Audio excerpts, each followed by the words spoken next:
So you're always creative, just always. Forever. Did you notice you were creative at the time? Did you think it was a given? Was everybody that way, or did you just know you were special? Well, welcome to Creative Insanity. Creative Insanity.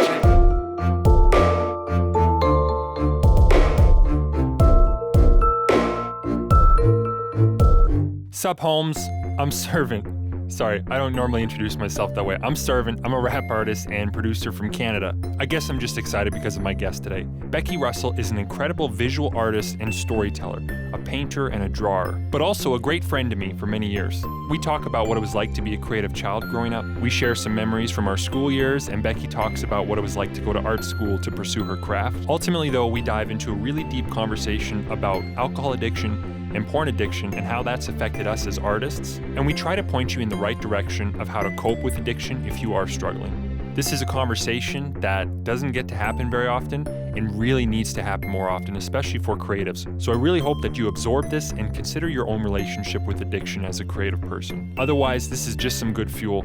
Let's get into the conversation. Becky, let's try that again. Yeah, okay. You rigging this again? Okay. Hi. Becky Russell, welcome to the Hello. podcast. It's nice to finally meet you. Yeah, I know. It's not like we haven't known each other for a long, long time. A very long time. In fact, we've known each other since grade 4, which was 2000, right? Year 2000 or 99? Not 2099. Yeah, I guess so. Not 1999. To be clear, I'm not remembering the future. You mean the past? No. Wait. No, I mean the future. So this is going to be a different episode for everybody who's listening. And I think you won't fully appreciate it unless you can see the visual because Becky has some really, really great faces that will come out at certain points. Yeah, I've always been a very expressionate person. Yeah. So 1999, it's all business now. 1999 was the year that we met in grade 4, and we became pretty close friends, I'd say, pretty quickly. And we had a good group of us that we all hung out and went through all the adolescent traumas together. And why don't you start from there? Tell me your life. Tell me your life up to this point. Who are you? Why are you here? Okay, so I came out of the womb at 4:44 p.m. If you could go earlier, actually, a little bit. Oh, but that's a cool fact. 4:44. You can't go back to conception? Are you sure? I don't know about that. I don't really want to. Okay. Fair enough. Okay, so 4:44. That is a cool fact. That is a cool fact, right? Yeah, so I was born in Hinton. I've pretty much lived here most of my life, my whole life. I lived in Edson when I was like a kid, which is where you are right now. I lived there until I was 7, and then we moved to Hinton. And went to high school in Hinton, and then went to art school in Calgary for 6 years, from like 2010 until 2016. And then I moved back, and now I'm here. Right on. And so that's kind of like my locational history. So let's walk back to high school. What kind of person were you in high school? How would you define yourself? The first word that came to mind is weird. But I'm sure I wasn't really that weird. But definitely, I don't know, a goofy, kind of funny person. I've always been creative. Like, if we're going to dive right into that, like there's no time in my life where I don't remember like being creative.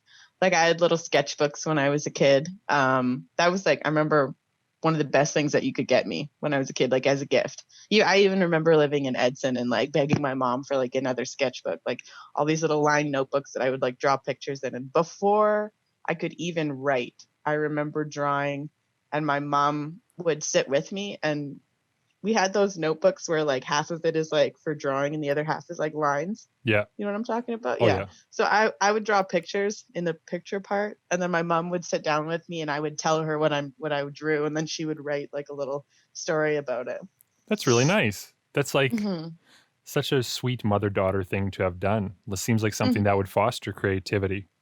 Oh, for sure. And like I grew up like a lot around a lot of creative people. Like my grandma's like super creative. Like she would, ever since she was younger, she would draw her own cutout dolls. So I also like grew up like going through her big like homemade cutout doll collection that she like drew. She drew all the clothes for them, and like we'd a lot of like growing up I would draw with her a lot too. And then What's my aunt has her master's degree in art. I have a cousin who's a comic book artist. Huh? Like yeah, It's all in the actually. family. What's kind of Yeah, funny is for sure. because I know you so well. I know there's a few things, of course, I don't know, but Mhm. it's kind of interesting presenting you to my listenership and not Mhm. wanting to just be like, oh, I know this part of your story, or like, because it's interesting to kind of put my mind in that fresh perspective, like an etch a sketch, shaking myself a little bit and saying, okay, who is Becky Russell? Kind of Mhm. interesting to hear you talk about it. So you're always Mhm. creative, just always. Forever. Did you Like, notice you were creative at the time? Did you think it was a given? Was everybody that way, or did you just know you were special? well, I think that I thought I was special. I don't know. I wanted to answer that question and be like, no, I didn't. I didn't know how cool and good I was. But like, I think I had an idea that I was maybe more creative than other people. You know, because like I got a lot. My parents were very supportive, and my family and my grandma and stuff. They'd always be like, look at this picture that Becky drew. Isn't it so good? You know. So I think I kind of like. I was like, yeah, you know, like I'm pretty good. Yeah. No, that kind of reaffirmation from adults when you're a kid for creativity Mhm. is definitely key. I wonder sometimes Mhm. about people who are super crazy creative, like hyper creative. I think people like you and people like me, where would we be without that affirmation? I don't know. I can think of Bruce Murdoch, one of our teachers. I Mhm. remember him specifically telling me, I think in grade 10, I wrote a story that was no good. It was garbage. It wasn't that bad, but for grade 10 maybe. But I Mhm. remember he read it and he said, "This is good. You're a good writer. Keep it up." And that's like all he said. And Mhm. like right there, this all I needed. You know, it kind of was a Mhm. driving force in keeping me going. Not many people told me that at that time. Mhm. No, it really goes a long way. Like you know, it's what sets a fire in us, I think. Like is that feedback from other people, you know? Hmm. I think that's the only way that like we feel like we know if we're good.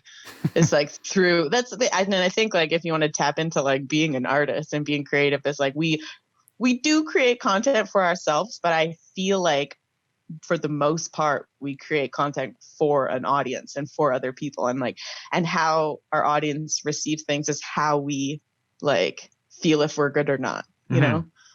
It's certainly how we calibrate. Because if you're like, Mhm. oh, I've made this austere masterpiece and it's supposed to evoke these feelings, and then you show it and someone's like, it looks like a banana peel. You're going to be like, Mhm. oh, I have failed. And you're going to want to try, you're going to like try to hone your craft. What I liken it to Mhm. is the campfire. I think that some people are just kind of, they're born artists, they're born storytellers, and Mhm. they they have a natural inclination to be at the fire and to want butts and seats. They want people around so that Mhm. they can tell this Mhm. story. And not every story is golden, right? Like there's a lot of learning. Like you're going to tell something, you're going to do something, you're going to make something, and you're going to be like, oh, I could tweak it, or there's ways that I can make it better. But you kind of need that feedback. You need the people Mhm. listening. Mhm. And that's why I think it's terribly lonely sometimes when you don't have any feedback, especially for like a lot of young artists who are starting out in the social Mhm. media realm. And they're like, look, world, look at my stuff. And the world's like, Oh yeah. I don't give a shit.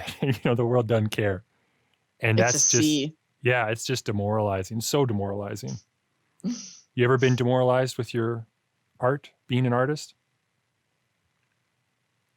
um I don't think so. That's good. Yeah.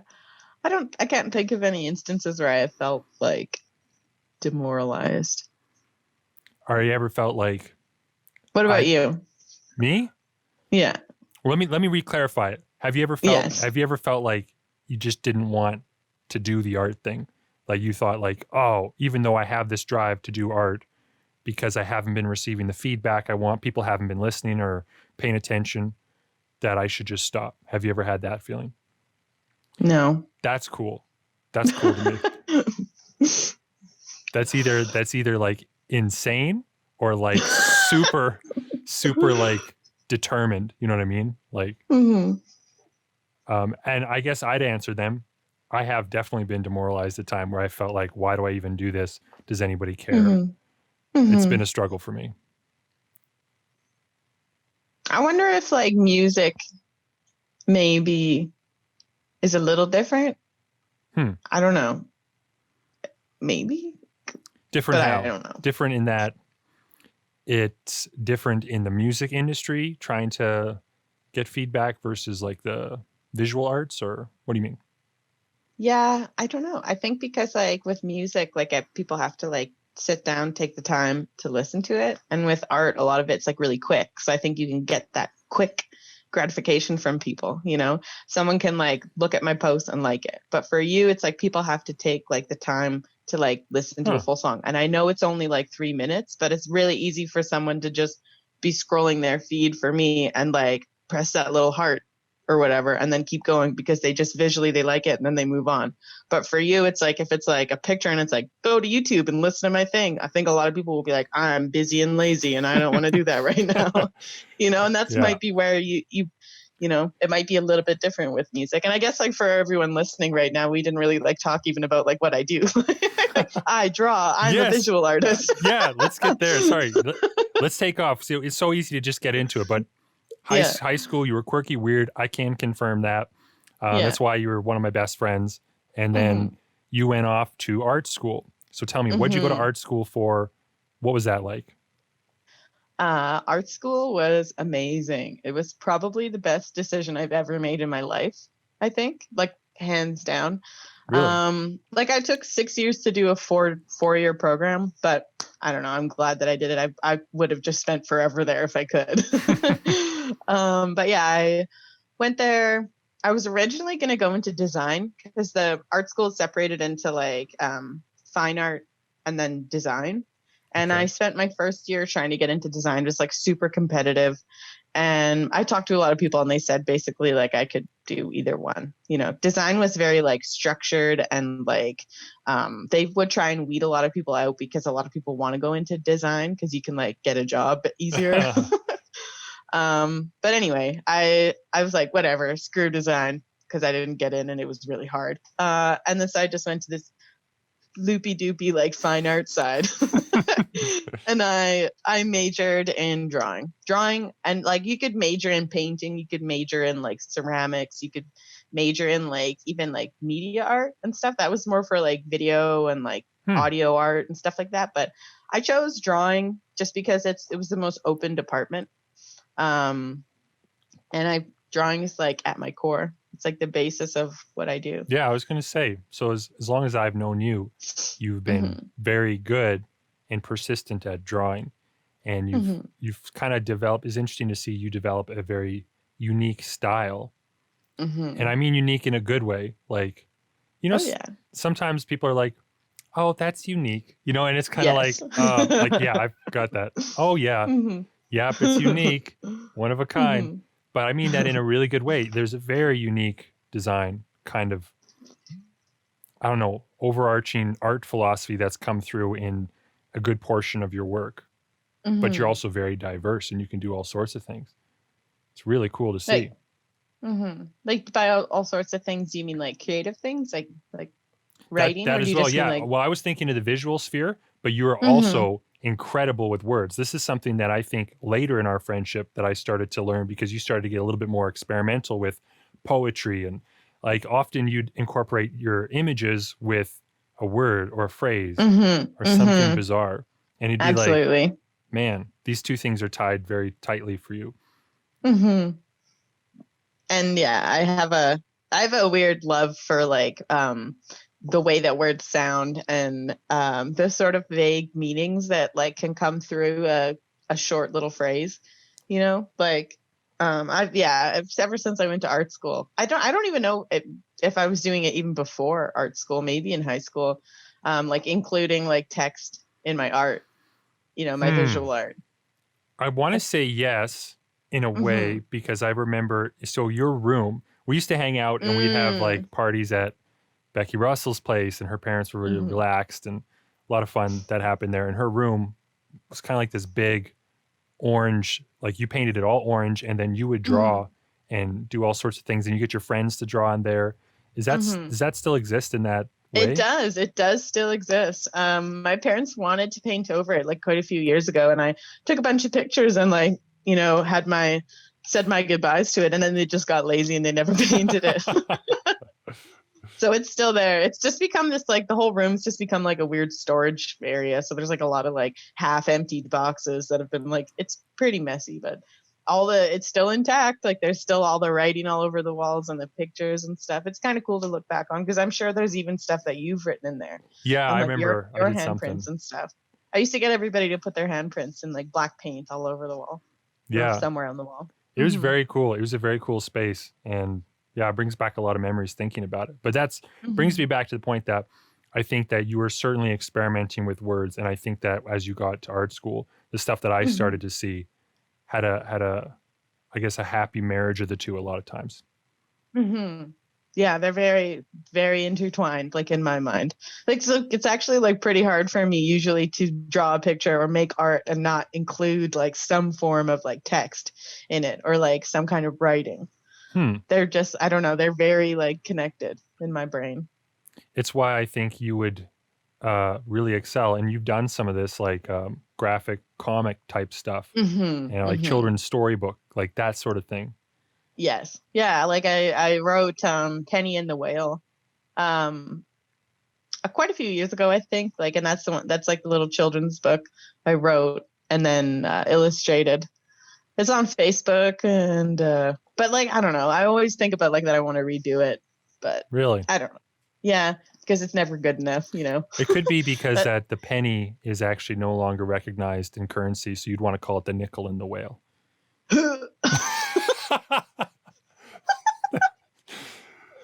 Here all day, folks. Yep, all day. Why would you redo it? I remember loving that. I remember being just in awe. It's just it's not as good as I would imagine it would be, which I think that's a pretty common like artist struggle. Like, yeah. And I know that like when I was making it, that I was like getting rushed because I did it as like a project for school. So like some things it just in my mind what it should be, like it isn't. I like it a lot. And it's actually the second time that I've redone it because I originally did it in like my first or second year of art school. I did it as a print project. Oh, I didn't know that. That's when I wrote the story. And I actually like silk screened like a bunch of copies of like actual books in like book form. And the art was like really like simple because like I had to use this huge like silk screen sheet and like silk screen the actual pages and then cut them all out and then make them I like book bound them. I made like 5 books, I think. And then I gave them out. I gave one to my teacher and everyone. And then like a few years later, I wanted to redo it. And then I did. And it still not as like good as I'd imagine it would be. And like eventually I think it would be cool to get it published, like, and actually like do like a really good job with it. That's my intention with it, I think. I think you could. And I think you should. And especially if it's kind of niggling at the back of your brain, like something you just sort of need to do, then yeah, you got to kill it. You got to finish it. And then you can put it to rest. Bam! It's terrible. But okay. So what did you learn at art school that's helped turn you into the artist you are today?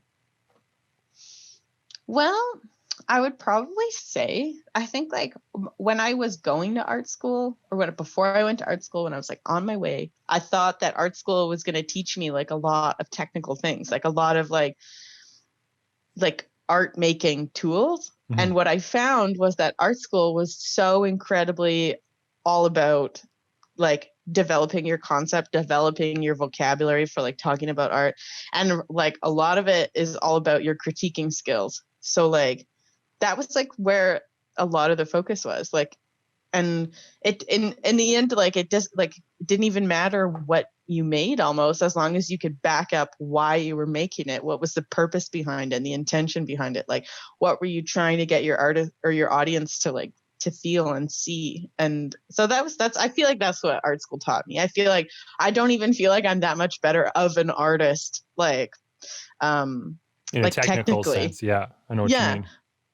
Like I feel like I was like I'm almost very similar to what I was like in high school. Like It's like I'm worse.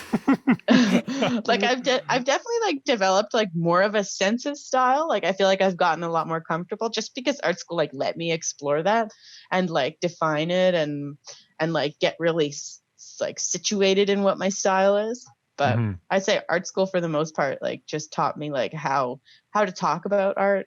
I feel a little rusty because I've been out of art school now for like 4 years. Yeah, no, there's definitely a language that's a really interesting thing to understand the critique of art, what role that has as an artist. Like you, I think of like, for me as I'm more focused in not the visual arena.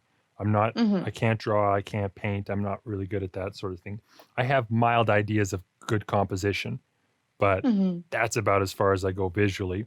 I think in terms of, for me to be a good storyteller, I need to be able to examine stories. I need to be able to look at them, take them apart. Totally. And it's the same thing visually, but I'd feel very lost. I'm very much like I look at it and go, wow. And that's about as far as I get. And it's often as far as I get looking at your work. Sometimes I'm just like, I don't know what to say, but I'm looking at this and it's really cool to be looking at this thing, this experience that I'm having between the distance of my eyeballs and the paper. There's magic happening there. So it's really interesting. And yeah, I guess like for everybody who doesn't know, like I designed Servant's first album art. Yes, thank you. I was going to bring that up. It's like, I don't know what this woman's talking about. No, I was going to bring it up 100%. My first album, I got a hold of Becky Russell because I was trying to come up a bit in my mind what the visual could look like. And I was struggling. I kind of thought, well, maybe like a picture of me, but somehow incorporated with art, art. That's about as far as I got. And I sent you some pictures. And I'll shout out the photographer. I think her name, I always butcher the pronunciation, but Amy Scrokey. She's also a leather worker at Edmonton, and her husband have this business and they make really cool stuff. Scrokey Design or something. Anyway, she did this picture, and it was one of them that I had sent you, and you took it and you just created this amazing thing. And then we further talked about it. I know we had some back and forths, and it was like, what about the inside? And I was like, well, I was thinking like maybe mountains or something. Like we kind of like worked our way into, like, you guided me as the artist. Like you did something more than just like, all right, I'll draw you a picture. You were able to kind of understand my vision and take it to the next level. And the artwork is incredible. I should actually grab it and show the camera. I'm going to do that. And I'm going to edit myself walking to get it. Okay, I'm back with the album, and now I'm going to kind of go closer to my camera. So unfortunately, people who haven't seen it, or you're listening, we won't be here long. We won't be paying attention to this for too long. Just bear with it. Watch it on YouTube. But this is the front cover of it, and it has sort of a smoke billowing around my body that you had drawn. How did you even draw that? How? Yeah, like there's no lines. It's just smoke. Oh, it's just like a brush in Photoshop that I used. Oh, that's still really freaking cool. So then you took the logo, you kind of described it there. And then on the sides here, we have, you can't tell, but there's a photo of me that you took and turned into a hill with the trees growing out of my brain. What was your thinking behind that? I think I was just thinking of like, I don't know. I sort of felt like there was like a bit of a connection to nature, like kind of because we had also like talked about the inside cover being like mountains and trees and stuff. So like, and then I was thinking like your thoughts like growing, and the roots down in like deep in your brain, and then like I don't know, like coming out for everyone. Does that make sense? Is that stupid? No, it's not. It's not stupid at all. I thought it was really cool. You have to check it out online too, because then you could see it in the full fidelity. but the inside cover, the way that the disc is part of the image, and you can spin it around, and then if you take it out, then it's the same image, but behind the disc, like, just so much to love about it. I'm going to move on. I'm not going to dwell on that image. People can look at it, and we're doing a podcast here. No time for silly images. Okay. So that's one of the examples of art that you had done. Mm-hmm. I'm going to take a segue now, the liberty of a segue. Something that you've been open about recently, and that I know that you've struggled with in a capacity, and that I've had struggles too, is addiction. And it's one of the reasons that I wanted to talk to you today, because I feel like as creatives, we might have an interesting perspective on it.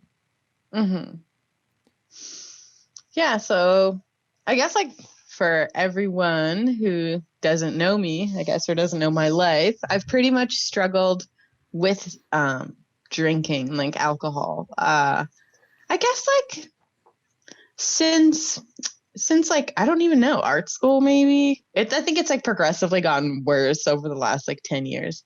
I've definitely noticed a decline in like, you know, how I'm doing with it. And then I took it upon myself recently to seek help. And I actually had my family like came out, they banded together and did a sweet little intervention with me, which was like really unexpected and uncomfortable, but it was like for the best, you know, like I'm grateful that I have a family that like wanted to do that, you know, that cared enough about me to organize together and sit down and have a chat with me. That's really nice that they did take the time to do that.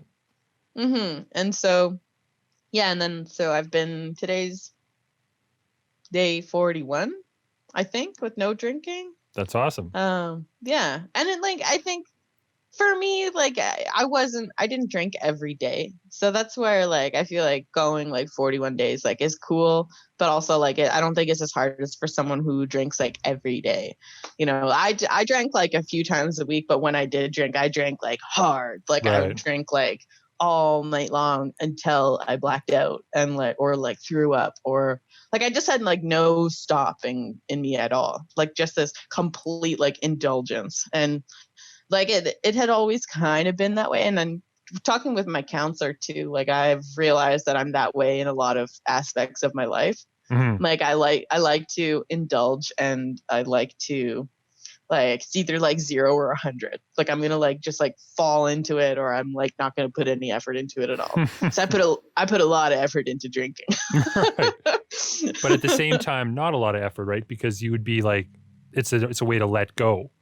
You just be like, oh, okay, just give in and just kind of experience whatever happens. I remember you had actually put this in your story, but I do remember very much in high school. Well, we started to drink now and again. We were, I think, like 17. Like we didn't get to it.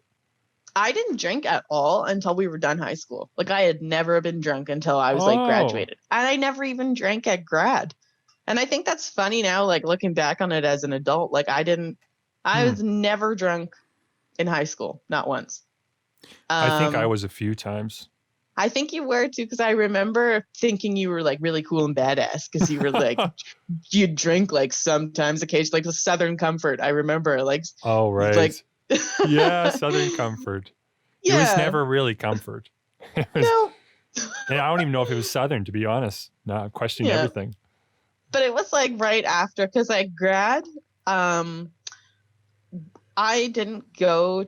I went to the grad after party for a little bit. I don't even know. You didn't even go to the grad after party. No, that was a whole thing. I didn't go because I felt unwanted and unloved. No. Oh, well. No, you would have been very wanted. But that's ancient history. In the past. Yeah. Ancient history, kids. Yeah. But anyway, like I didn't stay long. And then that ended up being the night where our other group of friends, like Stephanie and Chelsea, that was the first time they'd ever gotten drunk, I think, was at that grad party. Oh, okay. And then I had gone home early because my cousins were visiting, and like I'm really close with my cousins, so I went and hung out with them. And then it wasn't until New Year's that was the first time I'd ever gotten drunk at Stephanie Chu's. That was the first time? Yeah, that was the first time, and that's when we were doing vodka shots. That was and so it was like, irresponsible. That was It was terribly irresponsible. Like, who yeah, allowed us to do that? I remember and just thinking about the volume of drinks, like how much we were drinking. It was stupid and irresponsible, like, yeah, but it is an it was experience, I not like guess. a good start to No, drinking. But what I was thinking just now, I actually kind of just had a mini epiphany. Was that like I was trying to think like, how are we even going to connect like creativity and like my addiction or my alcohol abuse, I guess. And then it just occurred to me, like, I'm thinking about like that New Year's, and I know that there, like, when I got drunk, it was this very like this free thought feeling. And I don't know if you remember this because you were there. But I was like rambling like weird words. Like, do you remember this? Like, I was like just like poetically like but also drunkenly like trying to like weave words yeah, together I like out don't. loud. I don't know if you remember That this. sounds like exactly something you would do under the influence. So I'm not surprised, but like some of my memories are like, part of me is like, oh, that's like an ancient good time that we had, being irresponsible kids. And then there's part of me that was like, it was kind of foolish. I remember I felt like I made a fool of myself. I stayed up so late. I remember drinking so much and just feeling not good about it. And Kendall, who I was crushing on quite severely, I think I was trying to get her to kiss me. And that was not going to happen. That was not going to happen. So it sort of brings up like Oh this. God. Yeah, it brings up like all these fresh memories.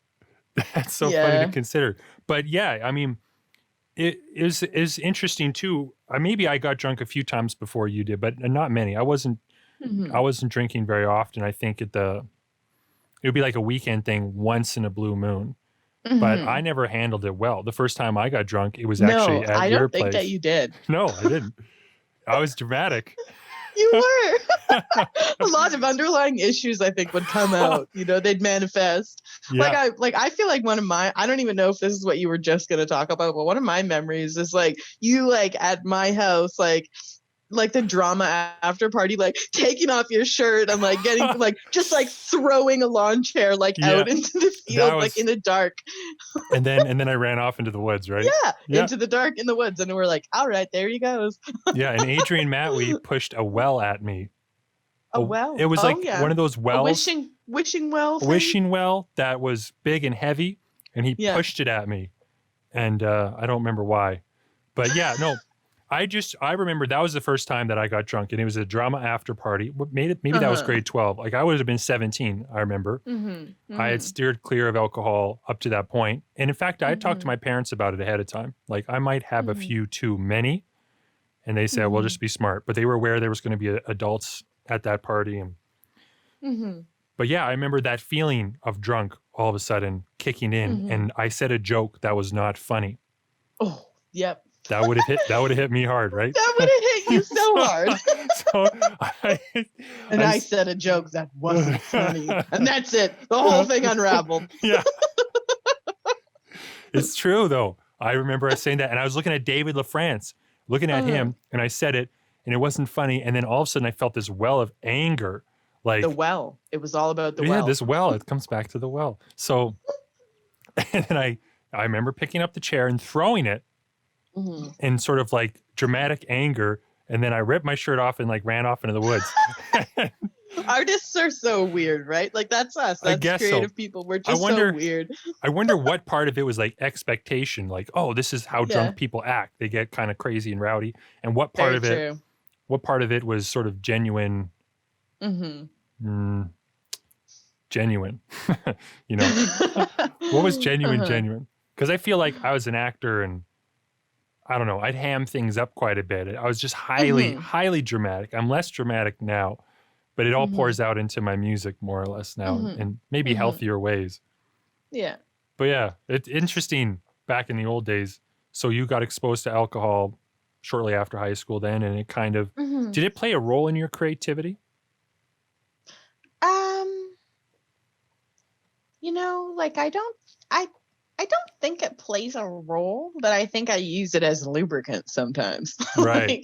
Loosen things up. Like I definitely like in art school, like drinking was like such a part of the culture there. Like, and I think that's kind of sad because I started to like I started to really latch onto it. And like, Mm. I know so many people, like since I made that post on Instagram, like being really transparent about like struggling with alcohol, like so many people, so many of my friends from art school even were like, oh yeah, like I quit drinking too. Or like, I noticed that I have a problem. And like all these people were like drinkers like me in art school. And I'm like, man, like I was thinking the other day, I'm like, did art school like mess us up?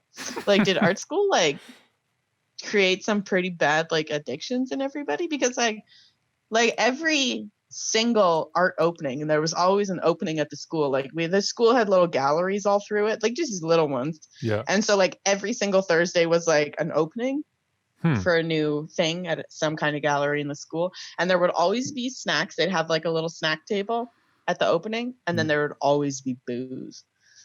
And like, and then any kind of event that my school had, they would like wheel out this like bar on wheels and like park Interesting. it at whatever was like going on, like in the big cafeteria or wherever, and they would sell liquor. And like, man, like it was like, I swear sometimes it was like you'd go and go to the opening because you just knew everybody was going to be drinking there. And it wasn't like, Huh. it was like about the art, but it was also just about like, and then everybody would like, after the opening and it was shut down at like 8:00, we'd all like pile onto the train in Calgary and ride the train down to Kensington. We'd all go to a pub or we'd all go somewhere. And like the cool, like I do miss that in a way, like, because like being like surrounded by artists, like we would all bring our sketchbooks and we'd go and sit in like the bar or the pub. It was always like a pub. It was so nice and like cozy. And like we'd find some back booth and we'd all like pull out our pens. Everybody would have like, you know, a big thick case of pens and pencils or brushes or whatever. We'd all open up our sketchbooks and draw, and there'd be like, you know, pints of beer. And it was really, really nice and fun. Yeah. And that's like that's like, I don't know. But it's kind of a doorway. It kind of opened up It's that definitely a dependency. doorway, you know, because then I think a lot of us ended up growing up and being like, it's okay to drink when you draw or get drunk or all the time or every weekend. Like, you know, yeah, I think it would have been good for us not to do that all the time, but I don't know. Yeah, I get it. It's sort of like, well, I think that, yeah, it's probably a bit of like a fallacious way of thinking, fallacy, right? In terms of like, you know, the culture was surrounded around alcohol and it seemed to augment the creativity in some way. When in reality, like being sober probably would have been just great fun too. And like being able to dive in, and it's like it's not, certainly not the cause, but because it was there and it was a part of things, there's got to be a part of you that wants to kind of hold it dearly and embrace it, right? Be like, oh, yeah, absolutely. Hold it dearly is like an excellent way to put it. Like it's very romantic, like in my mind, like this like romantic memory of like what life was like then. Like it was kind of dirty, it was kind of grungy. We were all poor all the time, and but we'd always be like together in these cozy little back booths, like, you know, drinking and drawing. We'd drink and draw like all the time. So yeah, I don't know. And I think like creative people like have a tendency maybe to I think so. I think that be people who are hyper creative and they, well, okay, I guess I have maybe a few thoughts about this, but you're an art lover and you're an art critic as much as you're an artist. And there's something about addiction that ties really well to the love of art in whatever form. And the reason is because you're looking at, or like, at least in my case, like I'm seeking what's beautiful. In music and stuff, I'm seeking what kind of connects me to beauty, what I think is amazing and wonderful and something I can sit at the feet of. And it's this experience of like a rush and an inability to explain what you're feeling. You're just like, I'm at the feet of this mountain and I just want to be here. That kind of thing, it's almost like a dopaminergic rush, right? It's like you're getting kicks of dopamine because you love art, you love beauty, you're in kind of deep pursuit of it. But then what I'd say is drugs and alcohol and things or like in my case, pornography addiction is also, it's behavioral and it's dopaminergic. These are things that they kind of can fill that void and you can be chasing that feeling. It's, I forget where I heard it, but someone who's like, something about like God having love for the addict. God loves like the heroin addict, I think in this example. And it was because the heroin addict was seeking ecstasy. What they were after, they were looking for God's love. They were looking for that purity in the wrong place, right? Like they weren't They're Mhm. damaging their bodies to do it. But what they wanted was the beauty. What they wanted was the ecstasy. What they wanted was good. It's like a porn addict or a sex addict, right? Somebody's like, Mhm. what they want is the beauty and the truth, but Mhm. it's somehow the medium that has this kind of synthetic replacement that's kind of close enough. It's like the closest you can get. So I think Mhm. there's something highly sympathetic about an addict, and there's something Mhm. that me as a creative, I relate Yeah. to.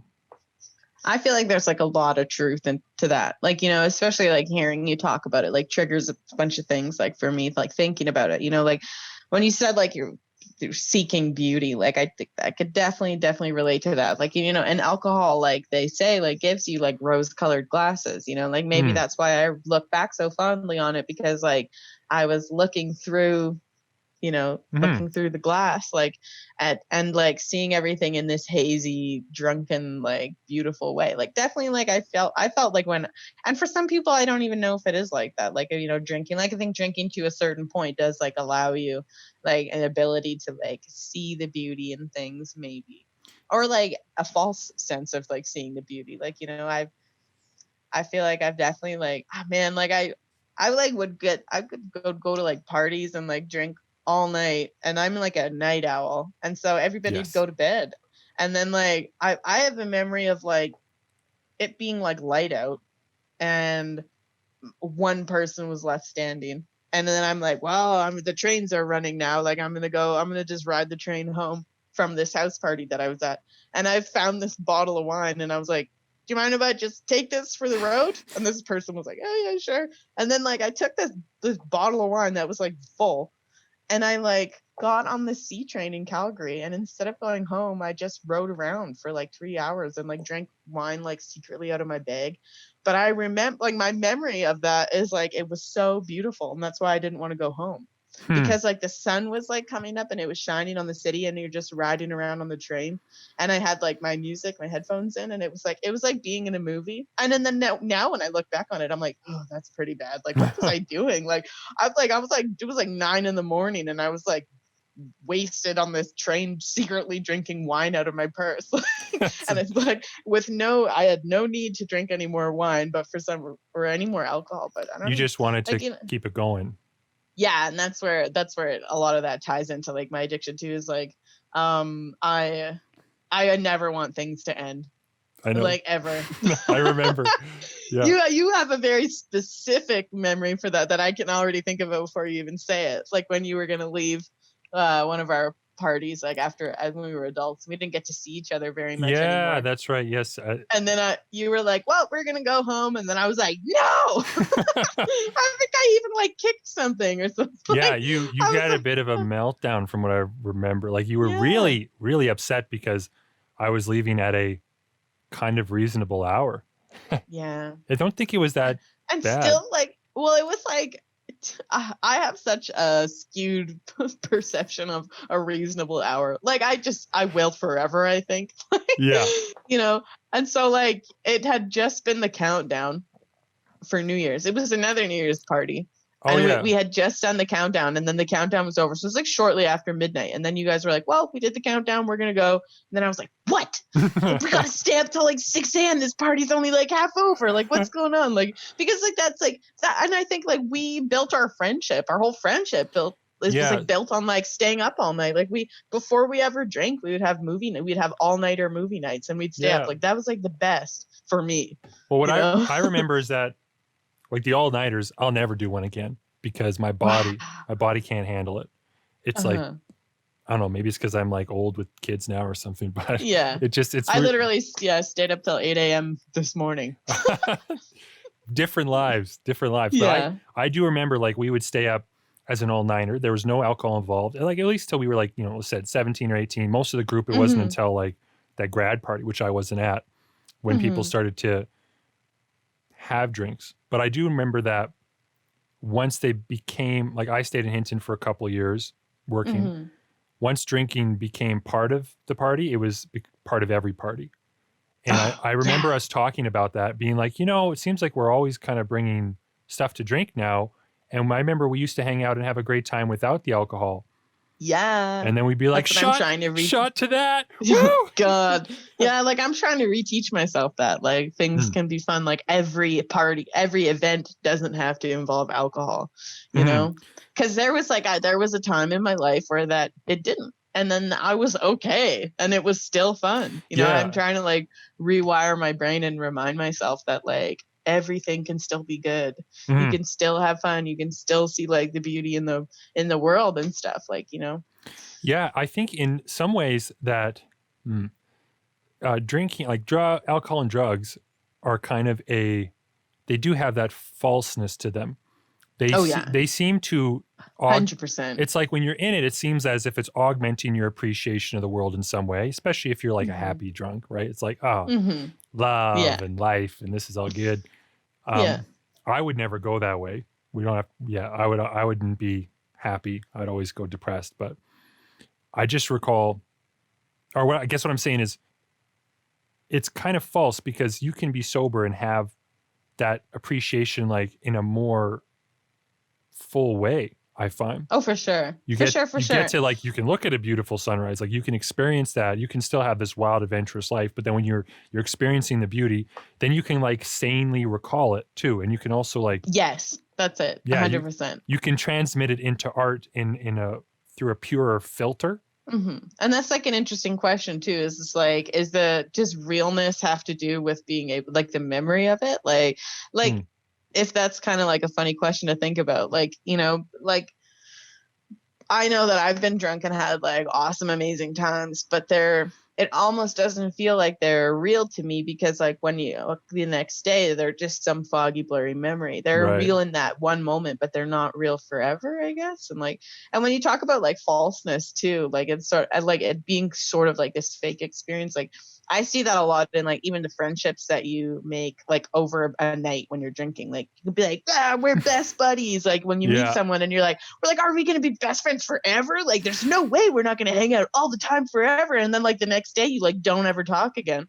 And like that whole friendship, it was just like it built on something that wasn't real, like, you know. And then, like, I don't really think that we are our real true selves when we are drunk. Like we are versions of ourselves. But we are not our authentic selves. Like, you know, my dad used to say, my dad used to say regarding alcohol that he basically always thought that it would just, you know, get rid of inhibitions for people, so that if you want to know how someone really is, in a way, you got to see them drunk, because it's like, then you could see, are they like happy? Are they like really critical about stuff? Like that's like it's kind of like alcohol would like peel a layer. This was his own philosophy of it.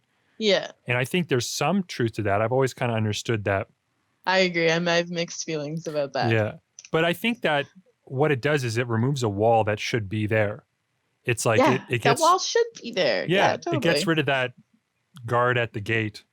It was like, hold on. I need that guard. Yeah, hold on a minute.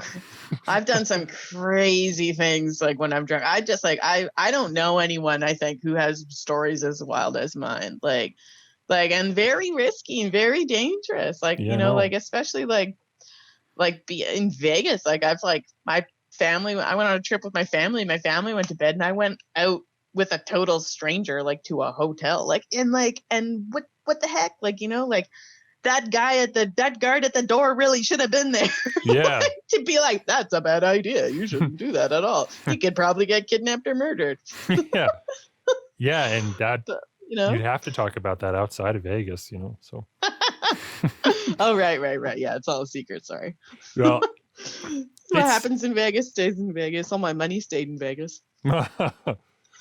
I think that for me, I had a saving grace when it came to alcoholism. I had a bit of a penchant to drink, and I sometimes, like to this day, I will have a drink when I don't really need one. Okay, I guess you know what? I think the only time to have a drink is when you don't need one, in a sense. Like, as if you're like, I need a drink. It's like, no, you're depending on it. But if it's like, my philosophy is, if I got a friend coming over, we're hanging out and like making some music or something like this. It's like, hey man, you want a beer? It's like, because I don't, like, we don't need that, but like, do you just want one? And then it's like, within moderation, I guess it's the only reason to drink is because you don't need to, because if you ever need to, then. It's, yes, absolutely. And that's something I've been like talking about with my counselor too, is like, recognizing like why I drink, and then trying to meet those needs in a way that is not doesn't have anything to do with alcohol, because like you exactly like you said, like if you feel like you need a drink, there's probably something else that you should address. Like, maybe you need to deal with your anger. Maybe you're tired or hungry. I think there's actually a phrase, it's called HALT. It's like hungry, angry, what's the L? And then tired. So like they tell you, like, if you want to have a drink, you should halt and think, am I hungry? Am I angry? Am I something? I don't know what the L word is. Lustful? Am I a loser? I don't know. I don't know. Longing for anything? Yeah, but like, I guess like, you have to address those things. And for me, like a big part of it was like learning to like relax, because that's drinking became like a big part of like how I wound down after like a really busy work week or busy life. And that's demanding a lot of me. And then I would turn to alcohol because it was this way of not caring. And it was this way of like shutting all that out and just being like, yeah, like I don't care what I'm doing tonight. I don't care about all these stresses. I don't care how much I drink. I don't care about just anything. Relaxing. Well, I think the point I started and lost was to say that what my saving grace was that I physically couldn't handle the alcohol very much. Like I think I turned like 22 and I would start to get hungover after like 2 beers. Wow. I would feel like I'd get headaches. And so it started to like just sort of naturally creep in. I never felt like I drunk to excess. Repetitively again and again. It's like, it'd come up every few months, maybe a party or something. And though it was a little bit crazy at the end of high school, I felt like it did wind down, was never really it wasn't my poison of choice. But part of it was then I started to get really bad headaches, and like I would drink like a glass of wine every night for a while when I was working at Boston Pizza as a server. But I'd be like, oh, this is a bit of red wine. It's good for me, and some cheese. Yes. And I'd kind of justify as like, it's kind of healthy. But then I started to get headaches, I remember, from just one glass. And it was frustrating, but then that's done a lot for me to not spend money on alcohol, just to not bother with it so much. Like, yeah, the odd thing will come up, but I think I think most artists have ability to be addicted. I think everybody's kind of addicted to something in some way, right? Like some people are addicted to affirmation, right? Like they're constantly seeking social affirmation from their friends, from their spouse, there's people who have different things going on. Artists maybe tend to lean towards the drugs and the alcohol and like things like maybe they have a higher penchant for that, but it doesn't, it's a very human thing. And artists also have this incredible outlet, right? So something that I think a lot of people struggle with is trying to figure out what their passion is, right? They're like, oh, I don't know how many times people come up to me and they're like, oh man, you know what you want to do, so your life is better. I'm boiling that down a little bit, but it's like, like I don't know, I want to do a thing and I just don't know what that is. And you know what it is. And maybe there is something to be said about that. People who kind of understand what their passion is, they have this creative outlet. They have their axe to grind. I don't know. There's some mystery here that I'm trying to get at, and I don't understand it. Are you subscribed to the idea that as like someone, do you identify as like an alcoholic or someone who has gone through alcohol abuse, or do you say like, do you have a name or identity, or is it just sort of a thing that's happened? Or well, I think that I might be classified as an alcoholic, but I'm not physically dependent on it, which is really good. Like if I don't drink, I don't go through withdrawals. Like, but I am definitely classified like as a binge drinker. Like I have like, I'm someone who when I start drinking, I can't stop for the most part. Or what I'm trying to do now is work on that. Eventually, whenever I reintroduce drinking slowly, I'm gonna see how it goes with that. But for now, it's just. For now, it's hands off kind of thing. Yeah. Just so I can like recalibrate. And like my counselor said, like, the longer, like she said that alcohol, like our relationship with alcohol is like kind of like a romantic relationship in a way. It becomes that. As if it was a person. And she said that, if you like in my experience, it's like I've been dating alcohol, or I've been dating drinking Hmm. for like 10 plus years. And then now we're broken up and I'm not just going to get over them in a month or in 40 days. Like she said, the longer I take, then the less attached I am to those habits and the way that it used to be, because like when we go through a breakup with a person, we're just like, oh, like whenever you go grocery shopping, you're like, I used to be with them when I'd go grocery shopping. Or like when you go out for dinner, you're like, we used to go out for dinner together. Like everything in your mind is like attached to the things you would do with that person. Yeah. And then I think like for me, like there's a lot of like, it's like, oh, if I go hang out with my friends, I want to have alcohol like with me, or if I like go like, if I'm drawing, like, the part of me would be like, oh, it should be good to have a beer right now, or like have a drink, or like, it's like really hard to like detach like a lot of those like habits and the things that you sort of felt were like normal in your mind. Yeah, it's such a challenge. And I mean, I haven't, like, I think that if people know who I am and they've been following my music or what I do, a lot of people will know that I have struggled with pornography. That's kind of been my poison of choice. And I've grown to have very, very serious addiction to it.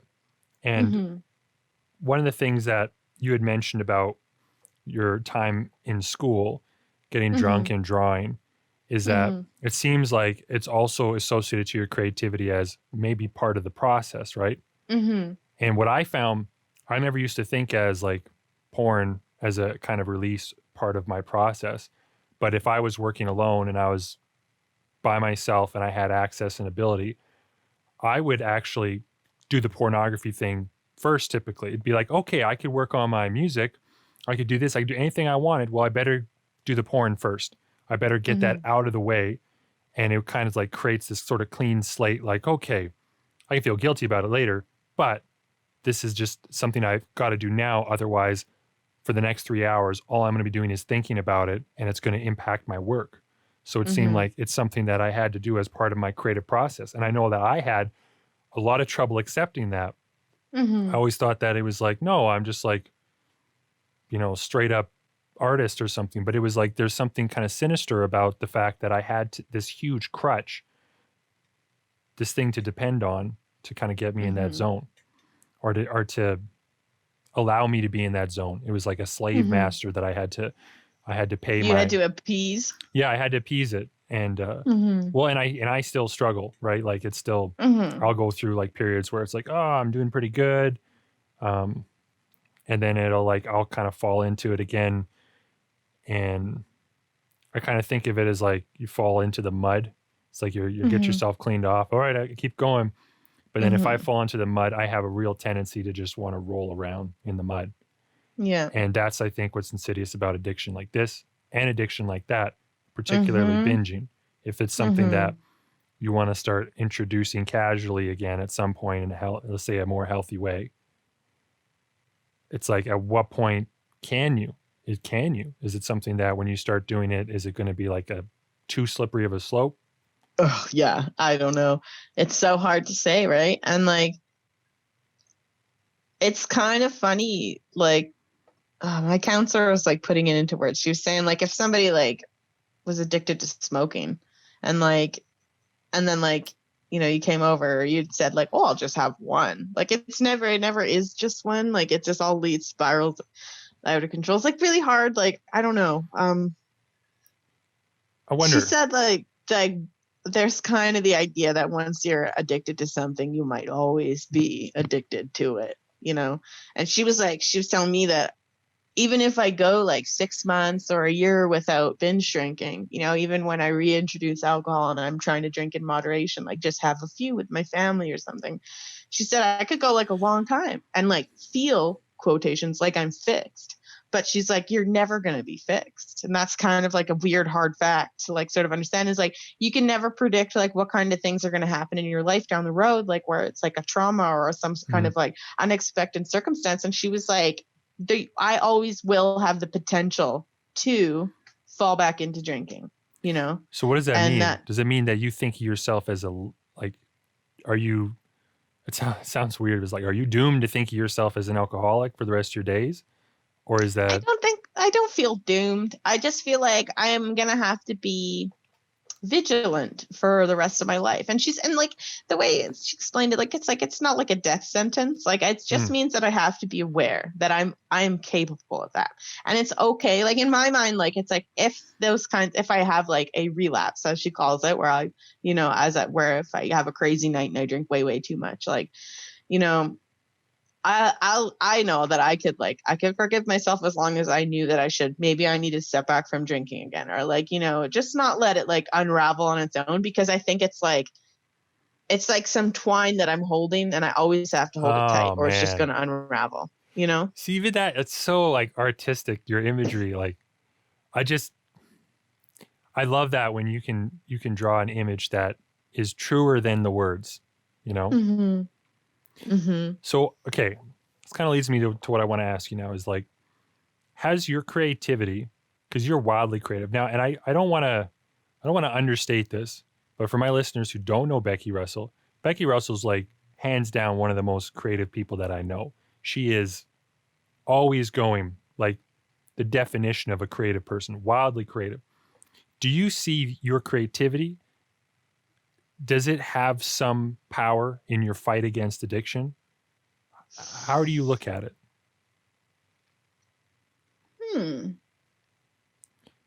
Well, I don't know. That's a good question. I think in some ways maybe being creative like helps us think, like, and consider and think outside the box and approach things maybe in different ways. So I think maybe it's positive. Like my creativity can like help me come up with like solutions or thoughts, or like, for what how I'm gonna approach it maybe. You're innovative, so then you can be like, okay, how could I get through the day without treading this certain path? Well, I can make the new path in this direction, or maybe I could look over here or try this. So you have a mind that's able to really jump through different options. That could be something. That's one definition of creativity, right? Is looking at a paper clip and being able to come up with different uses of it. And by the way, side note, they did a little study where adults would do that. And the average adult, it was like 10 or 12 things, whereas the average kid was like 200 things. Wow. It was like something ridiculous like that kids tended to have a more creative mind. So the idea is that so you could be kind of improvisational in your ability to navigate through the traps in life, That's something. I know for myself, I look at it as a kind of, sometimes I don't know if it's a good thing, but it's like a distraction. So if I'm really focused, if pornography is something that I'm really like, okay, this is the thing, a lot of it, for me, a trigger is boredom. If I'm bored, if I have the thought in my head, boy, what should I do right now? Porn comes right to the top if there's opportunity for it. So for me, one way that I kind of combat that is through my creativity by knowing that I kind of get in an obsessive mind state when I'm trying to focus on something. So I'm going to harness myself. I'm going to point it in the direction of creativity. I'm going to just sit down and be like, okay, well, and I unleash, like, I'm going to work on this song. The normal balanced part of me says, maybe I'll work on it for, an hour and a half tonight or something like that. And then I'll go to bed at a good hour. But that part of me is also like more vulnerable to temptation for some reason. Where instead, if I go, all right, you've got this project, go ham, just obsess about it. What happens is, 5 hours pass, like a blink of the eye, and then I'm exhausted. And then it's like, you know what? I don't even have the energy or the will to look at porn. So now I'm going to go to bed tired, sleep deprived, but I've kind of avoided this temptation, this slave master. So I know that but it's like, it's also kind of an imperfect model, it seems, because you can't always be that way. There's always boredom that'll sneak its head. It'll always come up.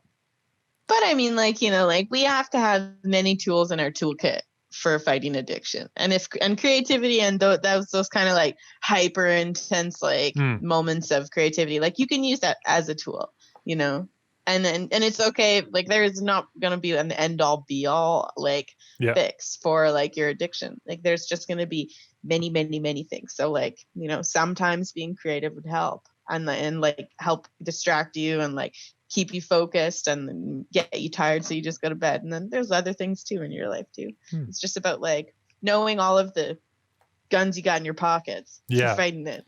On the bat belt or whatever. So what tools do you have? Do you have any? What do you got? Well, right now, like it's sort of weird. Like I'm because I'm like it's really easy for me not to drink. And I think for some people who struggle with alcohol, that won't be like that. But like for me, I can just, it's actually fine. Like I went from like high school, like shortly after high school, all the way until like last year, I didn't go like a week without drinking. And I almost didn't think I was like capable, because I would drink every weekend. And a lot of the time, like 3 times a week, I'd be getting drunk. And then like last year when I did my first month sober, I was like, I don't even think I can do it. Like, I don't know. I've never been able to do that. Like, and then I just did it, and it was like actually like so good. And so like my tools, I guess, like to answer your question is like, my tools I think are for when I'm going to start drinking again. Cause right now, like, I'm just doing it and it's good. Like I don't know, the starting drinking, I'm really okay with. I have a lot of control there. But once I start, I'm just like, we're on the train. We're on the choo-choo train. We're not getting off. Literally, sometimes we're on the train. Yeah, actually, with wine. Yeah. So it kind of made me think of something just then. Oh, what was it? You don't know who you are until you're tested. That's something I believe. And, when it comes to like, my own form of addictions and vices, because it's not my only vice, right? I can be too aggressive sometimes. And I had a punching bag here for a reason. It's going to be set up in the workout space over there. But you also can't tell. I have a hole in the wall over there for my listeners that is literally, it's the size of these 3 knuckles. And I had the punching bag. Can I make a pause for a second? Yeah. When you said I have a hole in my wall for my listeners, like my first thought was that's the place where the listeners come to listen. The hole is for the listeners. Yeah. That is it. Sorry. No. I just needed to do that. Okay. Better that than like a peephole or something. Or there's other kinds of holes it could have been. We won't get into that though. Welcome to the listening hole. Yeah, 1 year at a time, people. 1 year at a time. But yeah, okay, I've punched a hole in the wall is basically what I'm saying. And that's not the first time. And because I feel like for me, I just kind of let my emotions go sometimes. And if I don't have that release, if I don't have a thing to hit or something, then it comes out sometimes in music or whatever. But like hitting things is just it's a really great thing. There's ways that I can seemingly fail all the time. So I would say like when it comes to your disposition towards binge drinking, I understand what you're saying when you say, I kind of feel fine now, but you're also like, you're not at the bar with some friends who have sketchbooks who are like, here, Becky, take this, right? That's testing, I would really want to. Yeah, so that's different, right? So that's a situation in which that's where you kind of got to build up your profound strength in combating it seems. Like you fight on the battleground, and that's where temptation is. You might not have as much of it in your day-to-day of what you're doing right now. It's just more like a decision you've made. Maybe you're not buying alcohol or something, or No, I just buy it and look at it. Yeah. Really though? Just kidding. No. Okay. But yeah, I guess like some of my tools that I use would be like, I have to assess like how I feel. And we've kind of talked about that already, like what's going on in my brain right now? Like, why do I want to drink? And is it like, what am I seeking? And can I seek that in another way? What are you seeking? Do you know what you're seeking? Is there like an ultimate thing you're seeking? What is it? Ooh, I don't know. I think for me, it's like connection. And that's just me in general. Like, I love those moments that we like get brought together and like with people. And I think that's also why I love drinking and I love art. So if you want to like connect those in the podcast, like it's all about connection for me. Like, and like, I don't I don't really like to drink alone. I have, but when I drink alone, I get super desperate because I want that connection with Yeah. people. Like I'll like phone people when I'm drunk, like in the mid if I'm alone, and I'll like, you want to have like a conversation, or like I'll like lately, like one of the most like embarrassing things that I've like lately was started doing was like going like live on Instagram when I'm like super drunk. Oh, And the really? best thing is that normally that's at like 4 a.m. So no one's So a there? lot of people don't see it, but some people do. And it's like, and then I wake up the next day and I'm like, oh my God, I went live. What? I don't even know what I was talking about. And I'm like, I've had a few times where I go live and I'll try and do like a drawing tutorial While while I'm drunk. just like blackout drunk. Oh, And man. I'll be like, yeah, I need to do some sketching and like, but it's like, there it is. Like, there's my addiction with mixed with creativity is like, I just want that. I wanted that connection. You're after with connection. people. Yeah. I love that. Not the bad part of that. You know what I mean? But No, I just love your ability. awful. I love your ability to draw that connection. For me, Uh-huh. I'm after significance. That's your what I personal want. significance? Yeah. I want to matter. Right? That's like for whatever reason, my axe to grind is like, I just want to matter. Do I matter? Everything that I do. I post something to social media and it's like, nobody likes it, or I get like 3 reactions or something. Yeah. Clearly, I I guess don't I matter. don't matter. I don't matter. What I'm doing doesn't Oh. matter. I put out a music video. Barely anybody sees it. I don't matter. This is the thing that I always come down to. And if you recall, we had a lot of long conversations as teenagers around me being insignificant, around my feelings of insignificance. Yes. So it seems like everybody's kind of got their thing, because none of us are whole and perfect and feeling totally up to every task. But I think that what we have as kind of wrapping this up is a unique opportunity as artists, right?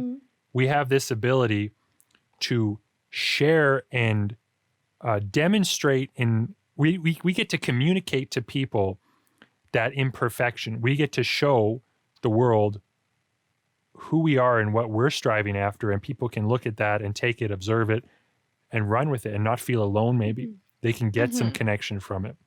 I guarantee you that someone might be listening to this podcast, hearing like just as vulnerable as you've been, just being open and honest about your struggles. I guarantee you there's someone who's hearing that right now going, oh, like, that's exactly me. And I connect with her so much, and it's going to create like this kind of healthy connection. For sure. So yeah, like, and I think that like our struggles with addiction are so secretive. They're so behind closed doors for like everyone most of the time.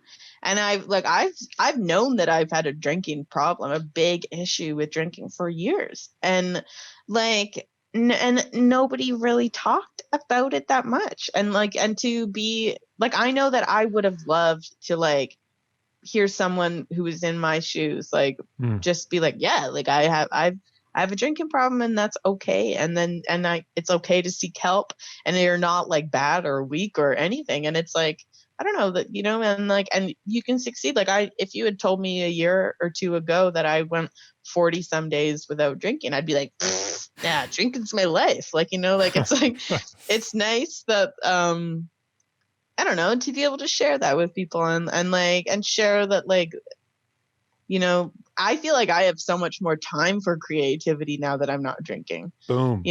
And time for like the things that actually matter in my life, because like drinking was the thing. Can you just follow me around and do that like all the time?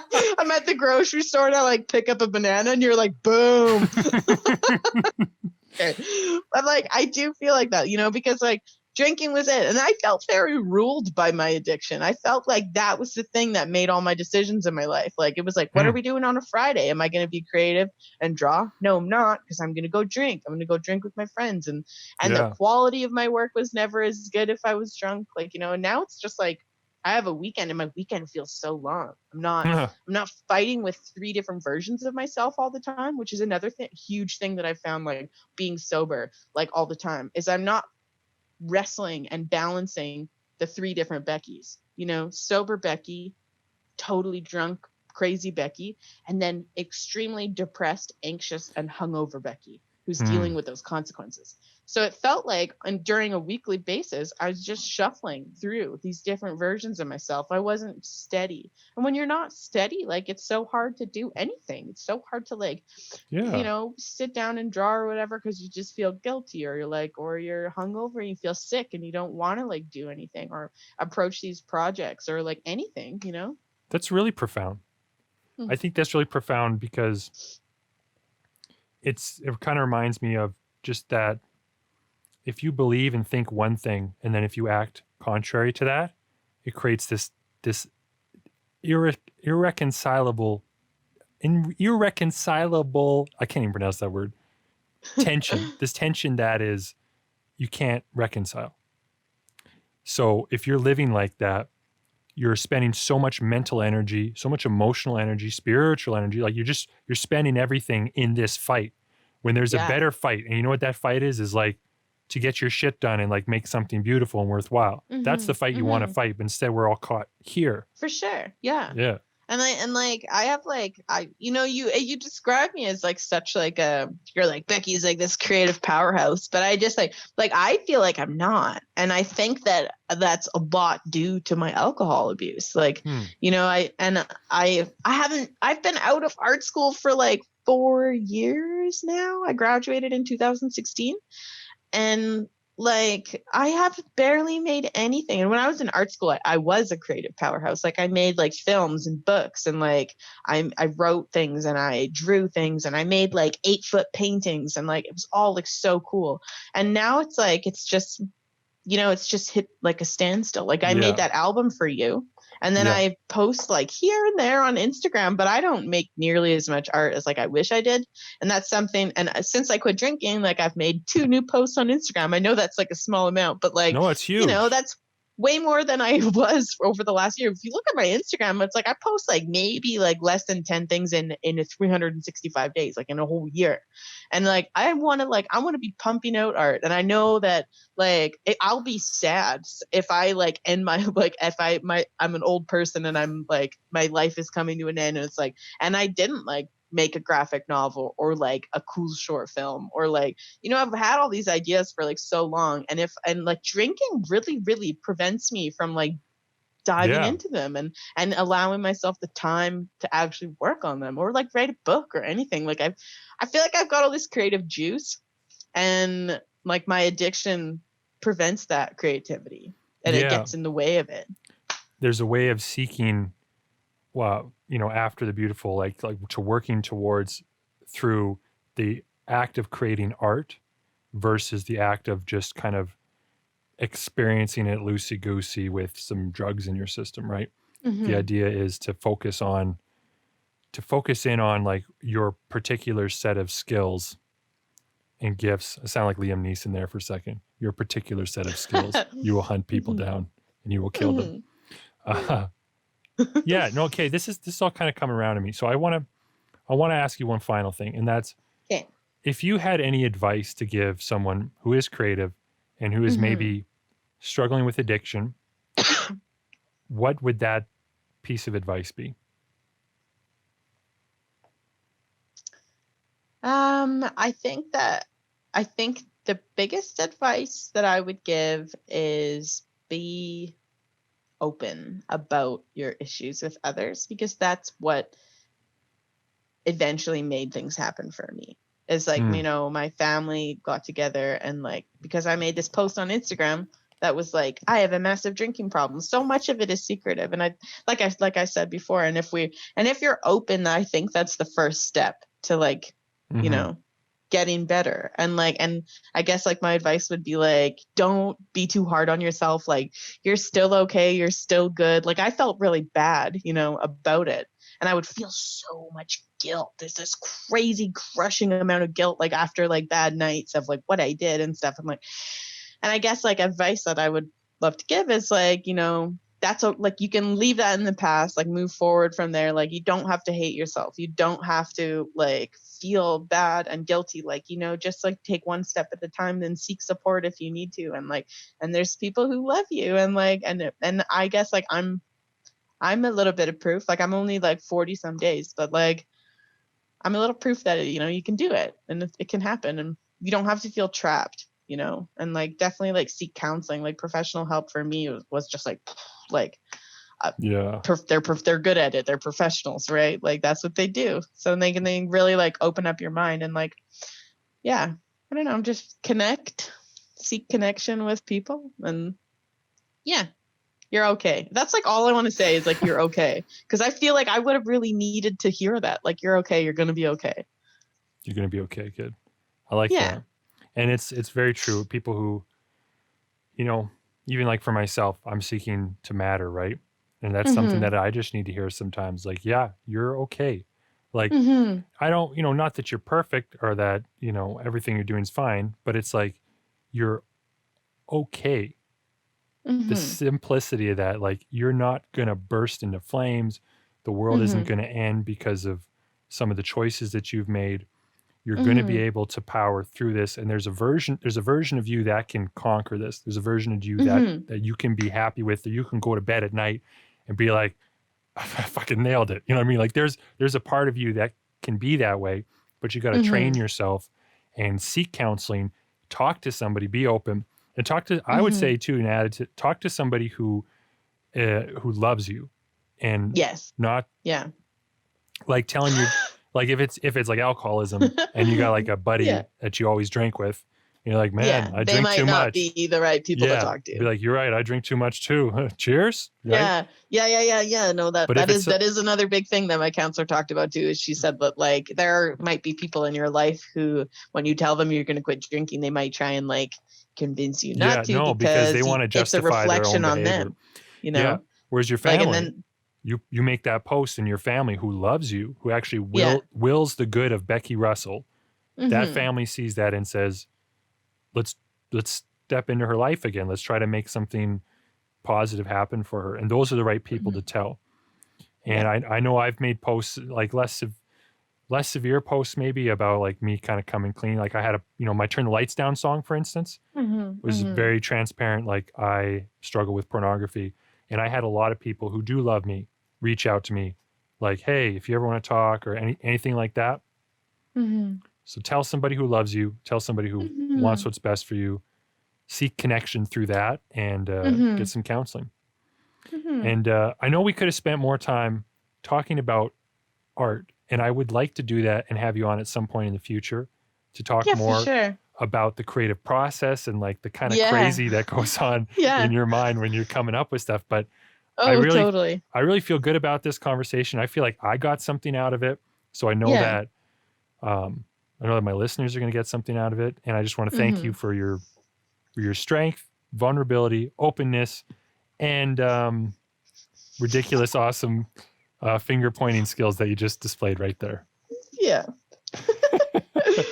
Okay. Well, like, this was really fun. Like, and I definitely like come back and talk again. I know that there's like, you and I could like talk forever, for literally forever. I know it's like, die, probably. I'm looking at the time and I'm like, I know we could go on, but I'm kind of like, oh man, my podcasts aren't normally this long. And like, so, but no, I feel like we got some good juice. We can cut some stuff out too, probably. Maybe. Yeah, I think I already cut it. Bam. Thank you for listening to today's podcast. If you found any of this valuable, please consider subscribing, recommending this to a friend, or leaving a positive review on iTunes, Spotify, or wherever you happen to be listening. If you watch this on my Servant YouTube channel or Facebook page, please leave a comment and share. I love to hear from my listeners and learn from them. Learn more about me at www.servant.com. That's SRVENT.com. Thank you again for your time. Now go be creative and sane.